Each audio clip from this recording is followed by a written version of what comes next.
Am I recording? Yeah. Okay. A month ago, this fire pit and seating area was nothing more than an unusable slope in my backyard.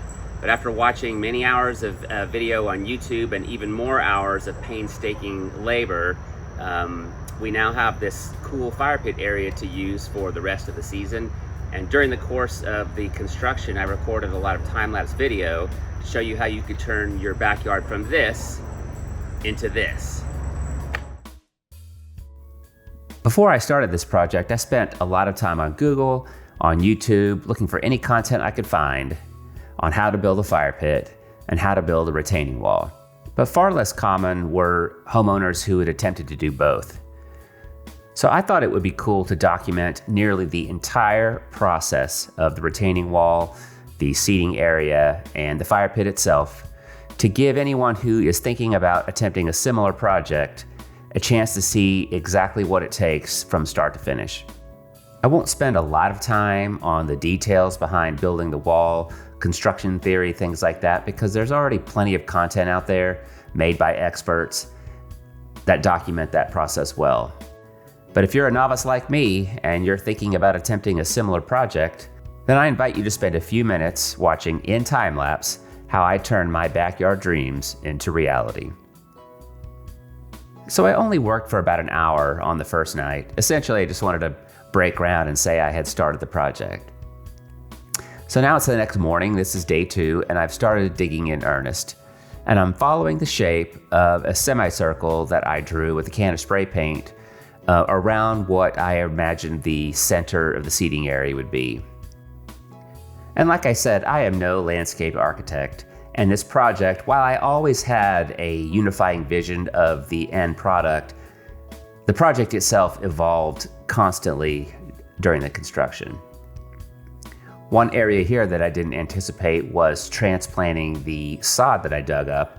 So even though I've cut out a lot of those frames, all of the sod that I dug up here, I actually transplanted it into an area of the yard that had bare soil so that I could try and fill out that grass. And I've since gone back and planted fescue seed, which hopefully in a couple of weeks, that part of the yard will look a lot nicer than it did. So here you can see I've started digging the trench for the retaining wall. And at this point, I'm fairly surprised at how quickly the digging is going, which obviously has a lot to do with the type of soil I'm digging into. And Oklahoma is well known for its clay, which is what I fully expected to hit at some point. So it seems that when this house was built, the builders put down quite a layer of sandy loam. And by now it's not even noon on day 2, and I'm realizing that I will have a chance to actually start working on the retaining wall itself. If you're wondering how I figured out how deep to dig, I did a little amateur survey and looked into the yard at how far out I thought the seating area would go, and that became my low point, and then I worked my way backward to come up with the value of how deep to dig this trench. Now I've stopped to rest and take a couple of photos of the progress, but the next step here will be to actually compact the soil and start flattening the bottom of the trench to prepare it for the base layer of the retaining wall. And my wife realized that we would be staring at the house a lot while sitting at our new fire pit, so she took the opportunity to reimagine a flower bed that you see here to make the experience a little more pleasant. I purchased most of the tools and materials that I used for this project at Home Depot, and I'll make sure to include links to those items in the description. Right now I'm using yard stakes with twine attached to them and line levels to ensure that the rough bottom of my trench is as flat as possible. And that was a tedious process. It wasn't the most tedious leveling process of the project, but here I am tinkering with that. And then the next phase will be to cover the bottom of the trench with a layer of paver base, which is gravel mixed with sand, kind of a rough mixture. And I follow that up with a couple of inches of paver sand, which is much easier to level. And then once you tamp that down, you're ready to start putting down blocks for the retaining wall.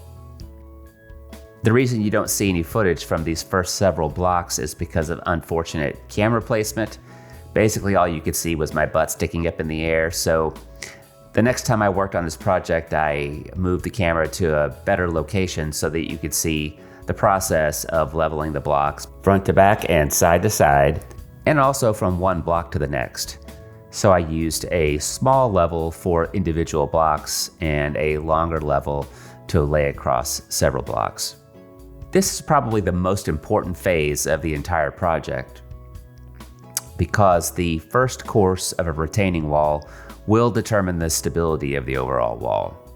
Also, because this is a curved wall, I bought an angle measurer so I could precisely measure the triangle created in the gaps between each one of these blocks so that I could make sure that my curve was as precise as possible. Now I'm preparing to put down the remaining courses of the retaining wall. And first I'm coming back and cutting the remaining roots that are sticking out and burning those to hopefully keep them from growing back into the wall itself. And after each course, I lay down a layer of gravel that you can see here. This is to provide drainage for the wall to reduce the chances of the hill swelling when it rains and pushing your wall over. I didn't manage to film it, but there is landscape fabric beneath that layer of gravel behind the wall blocks. But in retrospect, I probably could have put landscape fabric all up the side of the trench just for better weed mitigation. So here I'm having a good time because once you put down a successful and level first course of blocks, it becomes very easy to come back and stack the additional blocks. I used construction adhesive between each layer to provide additional stability. And then in between layers, I would come back with this gravel to continue to backfill the retaining wall. And here I'm making a mistake that I don't realize at the moment, but I became so enamored with the angles between each of my blocks to make sure that the curve was as smooth as it could be. I didn't realize that the angle I chose was just slightly shallower than the curve of the trench that I dug. So the effect there was, as I made my way toward the camera here, I ran out of room for gravel backfill and had to dig a little bit farther behind the blocks to make sure there was enough room for the gravel, which I come to realize later means that my semicircle actually, the diameter of it's a little bit larger, which causes me to have to do some surveying, resurveying later in the project. So now I've got the wall in place, and the next step here, as you can see, is to shave back the rest of this slope to make room for the seating area. And here's where the digging became pretty intense, partially because of the amount of soil that I have to move, and also because you can see I'm starting to encounter more and more roots. Here I'm complaining quite a bit about all the roots I'm running into, and I have no idea, as I continue to work my way backward, the root systems become more and more dense. Also, I should point out that the wall is actually not complete here. It will continue toward the camera and to the right of the frame a bit later. My initial surveys, I found it difficult to determine exactly how far over the wall needed to go to properly hold up the slope. But I've stopped at this point, again, just to move soil away and make some progress on what would be the eventual seating area. This was one of the most intense days of the entire project, so now I'm taking a break. And I took a couple of photos at the end of the day just to get a sense of what the fire pit area would eventually look like.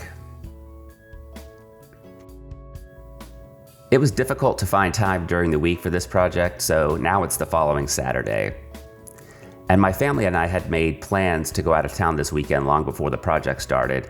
So because I didn't want to lose the entire weekend, I stole an hour or so before we got on the road to fight against root systems and transplant a little bit more soil. The trip we took was to Silver Dollar City, partially because it was my youngest daughter's 10th birthday, and just for the family to get out of town and celebrate the end of summer and good weather. We rode roller coasters at night, which was really cool, and I highly recommend doing that. I could see this project was progressing faster than I originally imagined, so the following week I took off work Wednesday through Friday to see if I could complete the project that week. Here you can see I'm surveying again with a high-tech stick stuck in the ground, just trying to get a sense of how far away from the wall I needed to dig to build a proper seating area. And at this point, I am really fighting the roots. Here I'm lamenting my choice not to purchase a pickaxe as I struggle to dig up and cut through roots. But as I've made progress, the slope is becoming flatter, and now I can start to picture how much farther over the retaining wall would go to match the grade of the slope. I asked my wife to come outside with me to sit on the retaining wall, which we plan to use for overflow seating, for us to agree on how far away from the wall the fire pit should sit.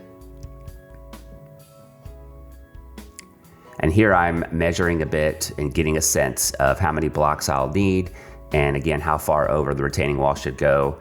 And then I'll move these all out of the way and start extending the trench to prepare to put down another bottom course of blocks. So here I'm digging more trench, tamping the soil, and preparing the base layer again.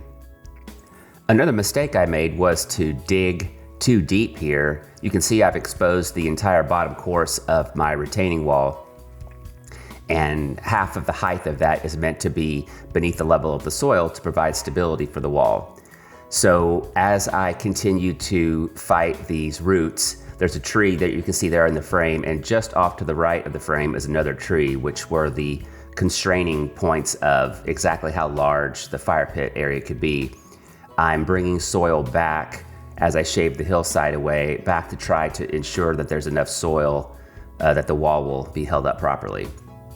I'm also doing a little leveling, starting to get a sense of where I think the fire pit itself might go.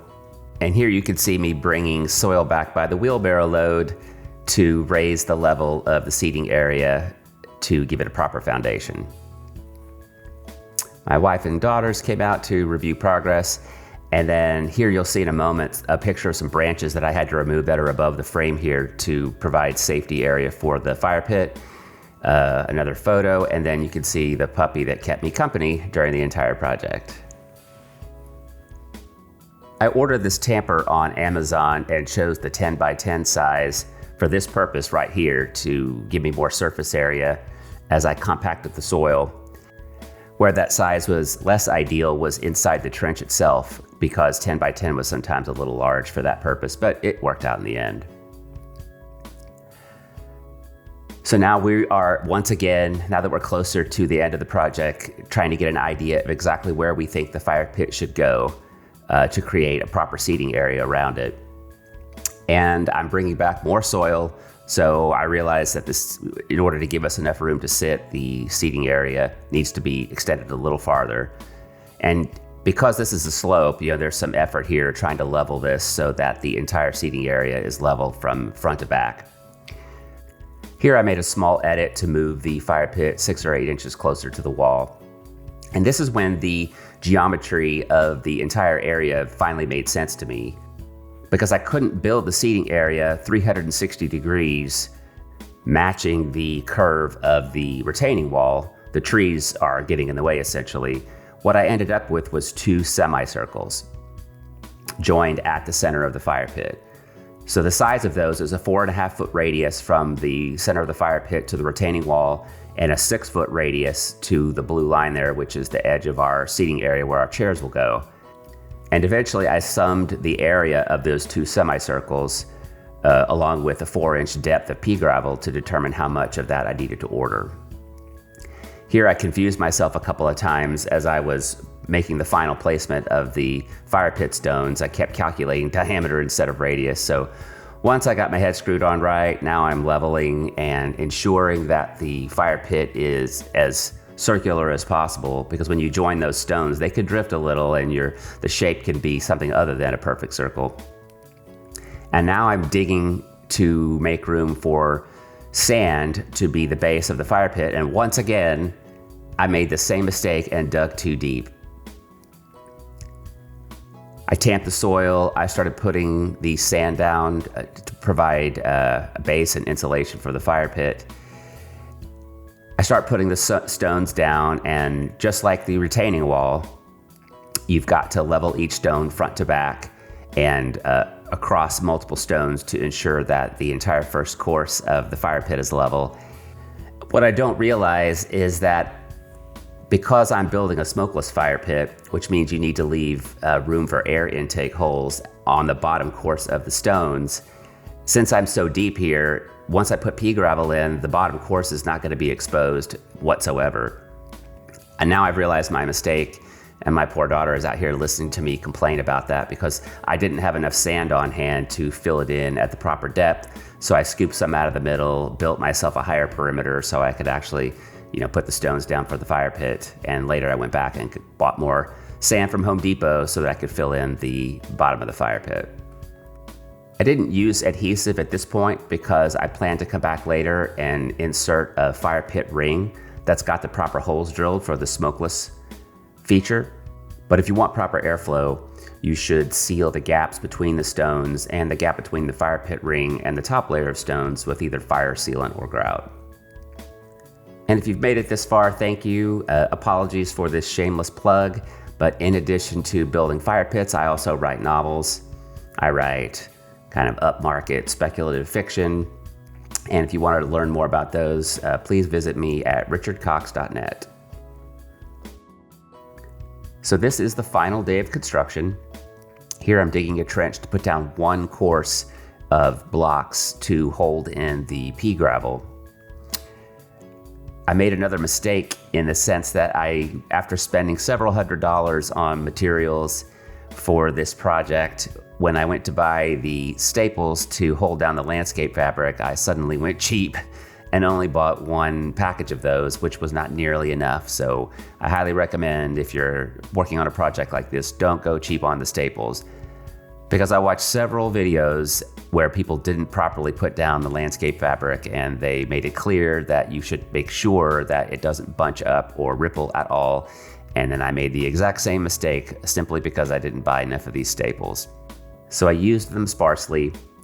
Here I'm fighting the wind as well and putting down the course of blocks now. I didn't spend nearly as much time leveling these blocks as I did the retaining wall, since there was only going to be the one level, but made sure to put the landscape fabric under the stones for the best possible weed mitigation. And a little anecdote about the pea gravel that I'm about to put down. If you don't own a pickup, you can rent a truck from Home Depot that costs $20 if you get it back in 75 minutes. And if you don't manage that, then the full rental period is like 4 hours and it costs more than $100.